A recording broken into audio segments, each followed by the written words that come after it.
kita ditemani with the one and only Kak Raditya Dika. Bukan. Ulang dong. Shalom saudara, hari ini bersama dengan yang beneran ini Kak Raditya Oloan. Tadi salah ya? Tadi salah sebut ya? Kacau. Kak Raditya Oloan, luar biasa banget. Udah dari dulu kepengen banget ketemu Kak Raditya Oloan. Dan sekarang ketemu beneran in person. Tapi jujur sama, gue juga pengen banget ketemu dia nih. Akhirnya ketemu sekarang. Dapat kesempatan buat bikin video bareng lagi, wow. Benar-benar ini kesempatan yang sangat ajaib banget. Teman-teman, kita hari ini mau bahas tentang quarter life crisis. Wow. Ini kan kayaknya isu buat anak-anak muda ya. Banget. Sangat banyak anak-anak muda tuh yang di usia 25, 26 ya, 24, 23 juga bisa udah mulai namanya ngerasain quarter life crisis tuh ya. Kan suka kadang-kadang kayak gue tuh nanti masa depan jadi apa sih gitu. Iya, atau bahkan gue siapa sih? Iya. Kak Radit sendiri sebenarnya pernah gak sih ngalamin kayak gitu? Aku mungkin agak telat ya. Aku di usia 30. Jadi aku nggak tahu namanya apa, orang bilang puber kedua. Jadi justru karena waktu masa-masa usia itu aku lagi ngalamin yang namanya transisi kehidupan, dimana aku harus menjadi bapak di usia 22 tahun. Ya karena kesalahan aku buat dengan pacarku dan kita menikah, dan kayaknya krisisnya udah bukan quarter life crisis lagi, tapi sebuah perjalanan yang baru dimana aku harus berkeluarga. Tapi ketika 10 tahun jalan di usia 30 baru mulai, pas aku bahkan udah jadi pendeta. Kayak udah jadi pendeta udah. Dan masih ada itu muncul anxiety gitu. Iya, muncul anxiety. Kayak gua kayaknya orang gagal deh. Gua apa ini yang benar gitu. Ya memang tidak mendominasi tapi it's there. Itu ada. Nah, aku bisa bayangin karena itu perjalanan 10 tahun yang aku benar-benar udah berjalan sama Tuhan. Itu pun masih bisa muncul secara khusus karena comparison. Melihat Instagram teman-temanku, ih udah punya mobil ini, ih berhasil keluar negeri mulu, gue aja kadang-kadang nunggak bayar apartemennya kan. Jadi kayak, Tuhan apakah panggilan ini benar? Tapi ya dalam krisis selalu ada opportunity ya untuk kita menemukan the next level of truth. Disitulah ya menemukan kemerdekaan. Gitu. Berarti sebenarnya it's normal to feel it is normal. Sebenarnya normal banget sih karena memang itu bagian kehidupan. Bahkan secara psikologi pun setiap anak tuh khususnya di adolescence ya, umur remaja, mereka mengalami namanya season membangkang. Jadi memang aku nggak tahu, they are designed to kill their parents ya, psychologically gitu loh. Kayak ketika dia orang tuanya berikan perintah atau bahkan semua nilai yang dia tanam dari kecil, memang di usia SMP mereka akan gini, gue akan buktiin sama orang tua kalau dia salah, secara nggak sadar. Makanya anak ini baik, tapi memang punya kecenderungan untuk secara hormonal untuk tidak taat. Sengaja mau membangkang karena itu umurnya dia mempertanyakan setiap nilai. Nah, sama juga quarter life crisis, memang ketika dia masuk dari kuliah ya, mulai mau kerja di masa-masa itu, mereka mulai bertanya kan, melihat film-film, ih dia udah begini gagal juga. Nah selalu kalau menurut aku ya, bukan hanya dari dalam tapi efek dari luar sih Col. Comparison tuh yang paling sering. Comparison ya, parah ya? Parah banget. Nah kalau gitu nih Kak, biasanya kan anak-anak muda kita paling saat quarter life crisis tuh biasanya yang paling buat anxiety itu kayak gue nih di masa depan bakal jadi apa sih? Panggilan hidup, tujuan hidup sebenarnya tuh jadi apa sih? Nah cara nemuin tujuan hidup tuh gimana sih Kak? Nah kalau kita mau mundur ke yang lebih mendasar, kan yang berikan kehidupan adalah Tuhan. Dan kalau ngomongin tujuan, berarti ini relate dengan Sang Pencipta. Nah kalau kita mau tujuan hidup, kayaknya agak selfish kalau kita bertanya-tanya ke orang-orang, karena mereka bukan pencipta. Mereka hanya bisa memfasilitasi, membantu menemukan. Harusnya fasilitator yang baik adalah kembali mengarahkan orang ini kepada Tuhan. Puji Tuhan, Tuhan punya buku gitu kan. Artinya Alkitab menjadi sebuah dasar di mana kita menemukan our main purpose. Dan sebenarnya sederhana Cel, kita punya main purpose cuma satu. Ya, dirangkum dengan berbagai bahasa. Ya, yaitu adalah untuk hidup buat Tuhan.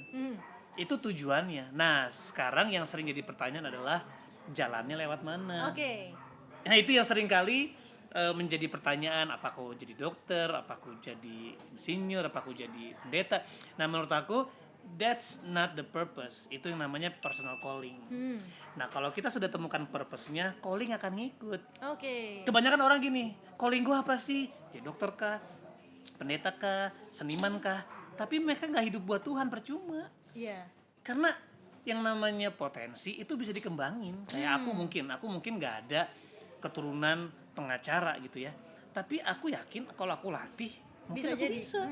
Tapi yang jadi masalah adalah purpose-nya apa? Mungkin itu kali ya. Oke. Karena orang yang mengalami quarter life crisis, kalau dia tahu tujuannya apa, dia akan membuat krisis itu sekedar menjadi problematik atau season kehidupan, ujian. Tapi mereka tahu ini lembah kekelaman yang dimana tongkat gak ada Tuhan akan menuntun gua. Tapi kalau dia udah di lembah kekelaman, nggak tahu tujuannya apa, akhirnya nginep di situ, Iya. bermalam di situ, tinggal di situ. Padahal lembah kekelaman itu proses yang memang Tuhan izinkan supaya kita semakin mempertajam, mungkin dibilang, mungkin calling.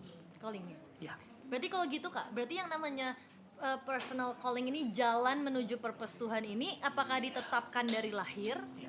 Atau kayak seiring berjalannya waktu? Maksudnya ada kan orang-orang yang kayak memang dari lahir dia udah ditetapkan jadi pendeta misalnya. Iya. Ada iya. aja gitu Ada kan? aja, iya. Apakah itu untuk semua orang? Ada yang Iya. ditetapkan memang dia satu hari nanti pasti akan jadi bisnismen hebat misalnya gitu? iya. Atau beda-beda?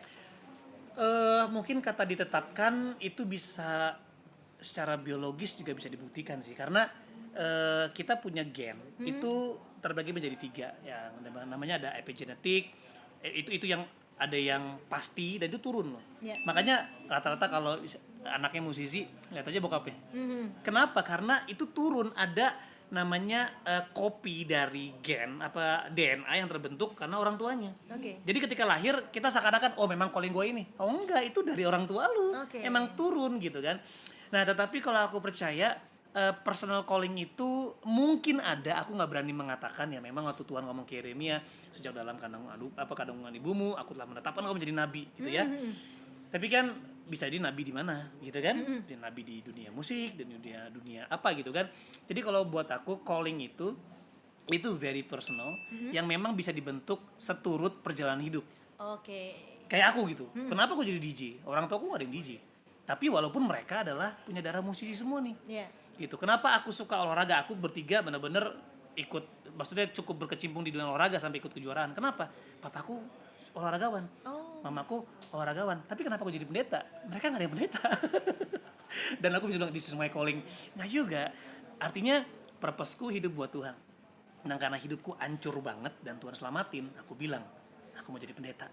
Untuk lebih tajam bisa menjangkau mereka, menceritakan kebaikan Tuhan secara real gitu ya, di pulpit gitu. Gitu sih. Jadi, personal calling itu menurut aku bisa ditetapkan sama Tuhan, tapi manusia kan diberikan free will ya. Yes. Nah, aku rasa callingnya nggak mungkin hilang. Alkitab ngomong the gift and calling of God are irrevocable. Nggak bisa dicabut. Callingnya nggak bisa dicabut. Jenis callingnya yang mungkin bisa bergeser. Oke. Gitu. Di Misalnya bidang apa gitu? bidang ya? apa? Misalnya dia seorang pebasket, kecelakaan, kakinya putus. Kan nggak bisa di pebasket lagi ya. Walaupun ada pebasket yang pakai sepatu roda, pakai kursi roda. Tapi bisa-bisa berubah jadi motivator. Iya, yang memotivasi pebasket. Nah, mungkin gitu. Bisa jadi gitu sih. Iya.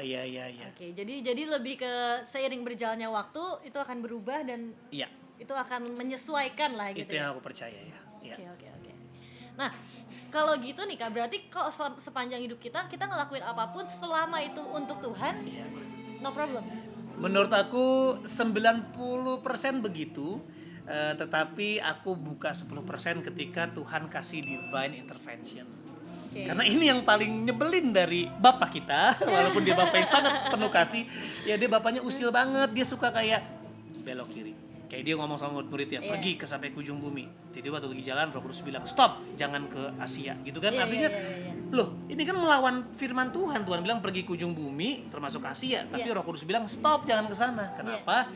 Karena manusia punya free will, yang dimana ketika orang menggunakan free will-nya untuk melakukan hal yang gak berkenan, Tuhan melihat nih, Tuhan memiliki sebuah peta kehidupan. Dia bilang, wah jangan. Dia bisa ubah itu. Dia bisa redirect our steps. Tapi tetap goalnya adalah untuk dia pasti. Oke. Gitu. Last question. Last question. Nah, ini last question karena Kak Radit ini sibuk banget teman-teman. Kita ini diburu-buru harus bikin konten So sibuk secepat ya. mungkin. Tapi emang jadwalnya padat banget, habis ini langsung Zoom lagi, aduh keren banget lah. Panutan banget. Nah, Amin. last question nih Kak.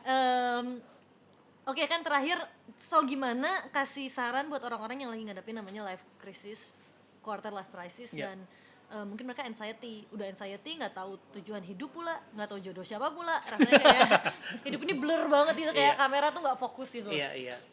Oke, sebenarnya Alkitab jelas bilang gini, dengan apakah seorang anak muda menjaga kelakuan tetap bersih, hati tetap bersih, yaitu menjaga tetap dengan firman-Mu. Nah, firman tuh kayak air. Ya, jadi ketika kita mengalami anxiety, kita mengalami kebingungan, sebenarnya you have to come to the light. Karena light itu nggak blurry. Oke. Light itu very clear, sangat jelas, dan kita perlu benar-benar membangun itu. Artinya gini, be vulnerable.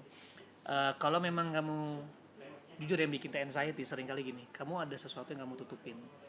Kayak tadi Karadit merasa nggak bisa, tapi sok bisa. Ketika Karadit be vulnerable, gue vulnerable dan gue bilang sama Tuhan gue nggak mampu. Terus gue bilang sama teman-teman gue nggak mampu, tolong dong. Ternyata di situ ada kesembuhan, ada kemerdekaan. Ternyata yang bikin gue sakit adalah gue memaksakan diri gue untuk jadi orang lain. Yeah. Jadi practically kamu harus wake up, sadari apa yang kamu nggak bisa lakukan dan apa yang kamu bisa lakukan. Sadari kalau memang kamu punya luka, kamu mungkin perlu ampuni, kamu mungkin perlu membuat sebuah perdamaian, kamu perlu untuk ambil sebuah resiko dan sebagainya. Jadi be vulnerable, habis itu mengizinkan firman-Nya, orang-orang sekitar dan hadiratnya untuk menyembuhkan kamu dengan cara mendoakan. Alkitab bilang, hendaklah kamu saling mengaku dosa dan mendoakan, maka kamu akan sembuh. Bukan hanya dosa yang disadari, yang diakui, tapi juga anxiety akui. Gitu, akui gue bingung, gue stres, dan minta didoakan. Itu sangat-sangat luar biasa sih, sangat berdampak. Wow. Itu penting banget buat anak-anak muda didengarkan dan diresapi sungguh-sungguh supaya itu bisa diterapkan dalam hidup kita. Yes. Thank you banget Kak Radit. Thank you banget ya. Thank you banget. Sedap. Buat teman-teman yang lagi ngadepin quarter life crisis, jangan nyerah karena semua orang ngadepin itu, bahkan Iya. hambanya sudah jadi pendeta aja Yes. masih menghadapi itu. Betul. Yang nggak boleh adalah kalau kita kalah dengan itu, ngalamin ya Iya. nggak apa-apa, it's normal to feel it, tapi kalah dengan itu bukan hal yang bisa kita toleransi. Yes. Kita harus tetap menang dan kita harus selesaikan hidup kita That's right. dengan kemenangan. Sikat. Yes, thank you, God bless you. Kata sih, bye-bye. Thank you banget Kak Radit. Thank you.